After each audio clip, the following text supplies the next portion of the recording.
Psychic readings and relationships, answers to two common questions asked of psychics.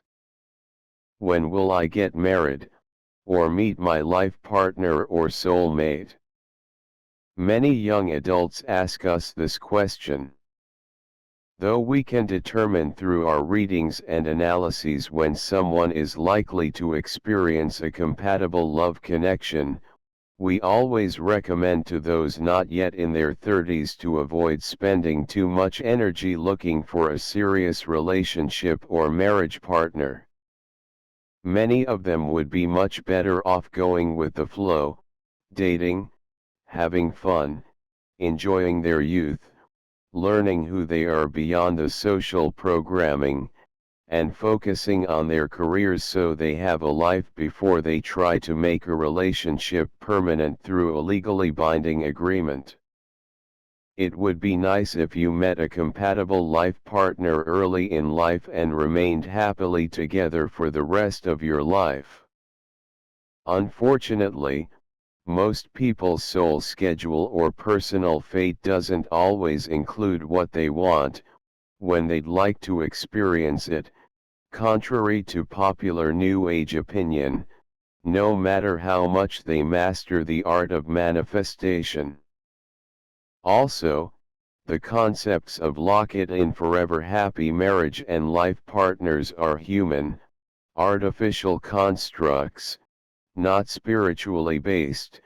Our belief is that on a soul level they are viewed as unrealistic, and lifelong relationships aren't perceived as mandatory or even necessary in many cases when a soul is planning the next incarnation. If you think about it, in most cases, a fulfilling, satisfying relationship with the same partner from your 20s until you die of old age is unrealistic since everyone changes, for better or worse, at different rates. Yes, some couples do grow old together if it's destined to work out that way, but if it's not, people don't have to suffer for the rest of their lives. It's not the 1800s anymore, thankfully. People don't need to rely entirely on a spouse to survive anymore.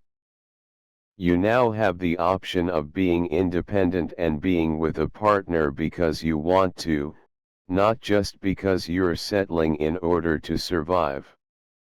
As far as the notion of a twin flame soulmate goes, we've found through our long-term, empirical research that it's as mythical as Santa Claus and the Easter Bunny. It's an illusionary and subjective concept. Although some soulmates are better than others, after all the illusions fade away, there is no perfect match.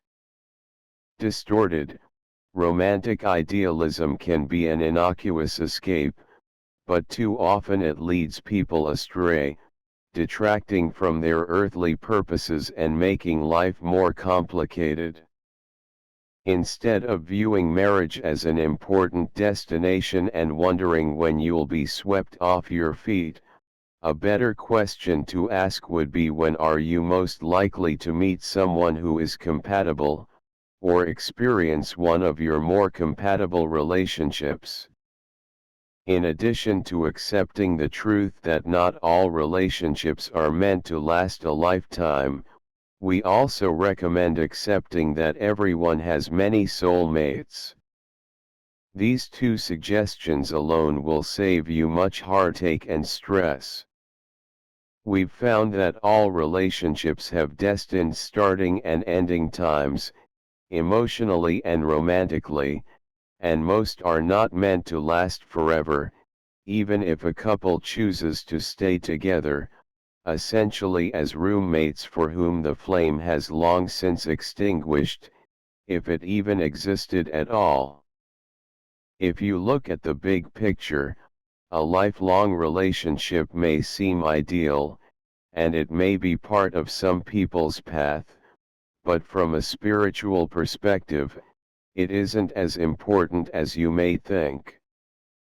If you would like to meet a compatible soulmate, make the most of yourself and have faith that you will meet the right people at the right time. Letting go of any resentment or regret from past relationships and accepting your status of being single will clear the way for a more compatible person, and remaining open to new possibilities instead of thinking in all, the one, forever, or nothing terms will lead to more success in your love life. If you're already involved with someone, letting go of expectations that may or may not be related to the twin flame or other soulmate myths, or acceptable social standards, and accepting the person and situation as they are will lead to more harmony. Does he/she like me? Is he or she thinking about me? We can understand if you don't want to make the first move out of fear of being embarrassed or rejected.